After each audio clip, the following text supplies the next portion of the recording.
Assalamualaikum warahmatullahi wabarakatuh. Bertemu dengan Ibu Kuroto Ayun.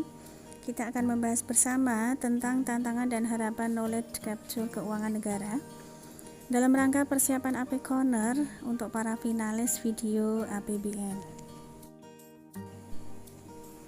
Diawali dengan adanya reformasi birokrasi yang dimulai secara efektif dengan terbitnya Instruksi Presiden Nomor 5 Tahun 2004 tentang percepatan pemberantasan korupsi. Pada diktum ketiga instruksi Presiden yang dimaksud, Presiden menginstruksikan untuk membuat penetapan indikator dan target kinerja di seluruh kementerian yang menjelaskan keberhasilan pencapaian kinerja, baik berupa hasil yaitu output maupun manfaat yaitu outcome. Tujuan dari reformasi birokrasi adalah mewujudkan tata kelola keuangan negara yang profesional, amanah, dan tepat arah, serta membangun kepercayaan publik melalui peningkatan pelayanan publik.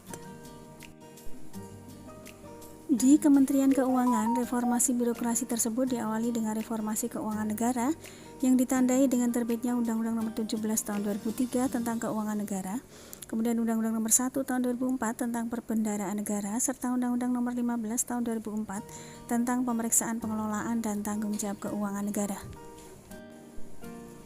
Untuk mewujudkan tujuan reformasi birokrasi, agenda reformasi birokrasi di lingkungan Kementerian Keuangan bertumpu pada penataan dan penajaman fungsi organisasi, penyempurnaan proses bisnis, dan peningkatan kualitas sumber daya manusia. Untuk memastikan keberhasilan pencapaian tujuan reformasi birokrasi dan keberhasilan pencapaian perencanaan strategis, maka Kementerian Keuangan telah menetapkan penggunaan metode Balanced Scorecard dalam pengelolaan kinerja yang bertujuan agar kinerja menjadi terukur dan terarah. Penilaian kinerja diberlakukan bagi seluruh organisasi dan pegawai di lingkungan Kementerian Keuangan. Penilaian kinerja organisasi dan pegawai diharapkan sebagai early warning system bagi pimpinan organisasi, para atasan, dan akhirnya bagi Kementerian Keuangan untuk terus antisipatif dan proaktif terhadap tantangan dan kesempatan yang ada demi mencapai tujuan reformasi birokrasi.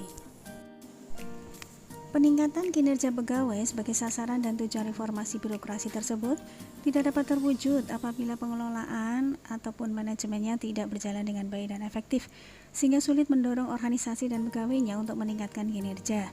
Salah satu bentuk pengelolaan manajemen organisasi yang telah luas diterapkan saat ini adalah dengan manajemen pengetahuan, knowledge management. Bentuk manajemen ini telah menjadi fokus penelitian sejak pertama kali dipopulerkan pada pertengahan tahun 1980. Sistem manajemen ini bukan hanya berupa peraturan ataupun standar yang ada, melainkan juga melibatkan pihak-pihak yang terkait langsung, yaitu sumber daya manusia. Sistem manajemen ini memperlakukan intelektual sebagai aset yang dikelola yang diukur dengan 3 variabel, yaitu personal knowledge, job procedure, dan teknologi.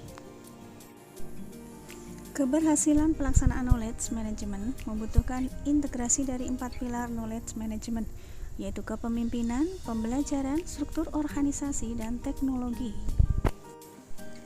Beberapa faktor pendukung manajemen pengetahuan yang berpengaruh terhadap peningkatan kinerja organisasi diantaranya dukungan pemimpin, pelatihan dan kesempatan belajar kerja karyawan, kemudian proses berbagi pengetahuan, ketersediaan infrastruktur TIK, insentif, program mutasi atau rotasi pekerjaan, keterampilan dan pengetahuan teknologi, teknologi berbagi pengetahuan, serta teknologi komunikasi.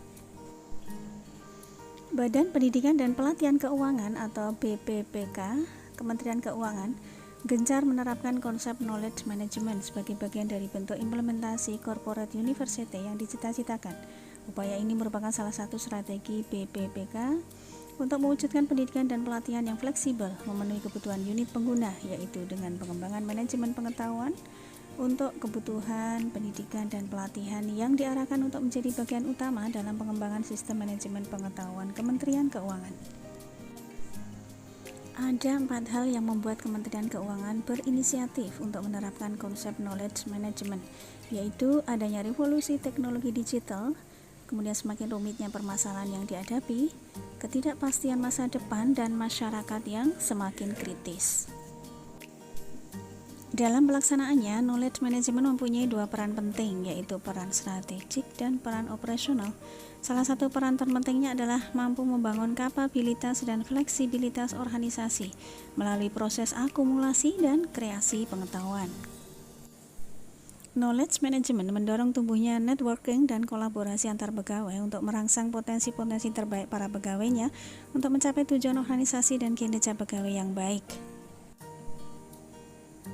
Dari segi operasional, knowledge management dapat mereformasi proses pengambilan keputusan menjadi lebih cepat dan akurat.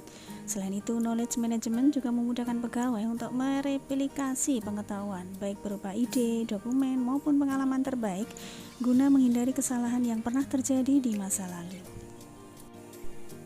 Menteri Keuangan Republik Indonesia Ibu Sri Mulyani mengamanatkan kepada BPPK untuk mengcapture seluruh pengetahuan yang dimiliki oleh pegawai-pegawai terbaik di Kementerian Keuangan.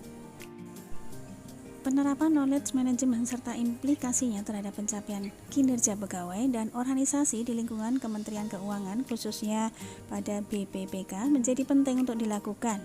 Hal ini juga didasarkan pada pertimbangan bahwa penerapan knowledge management tersebut merupakan sesuatu yang relatif baru dalam organisasi publik di Indonesia. Sebuah organisasi perlu melihat sejauh mana sebuah sistem atau manajemen baru dapat diterima dan berhasil berjalan dengan baik sesuai dengan yang diharapkan.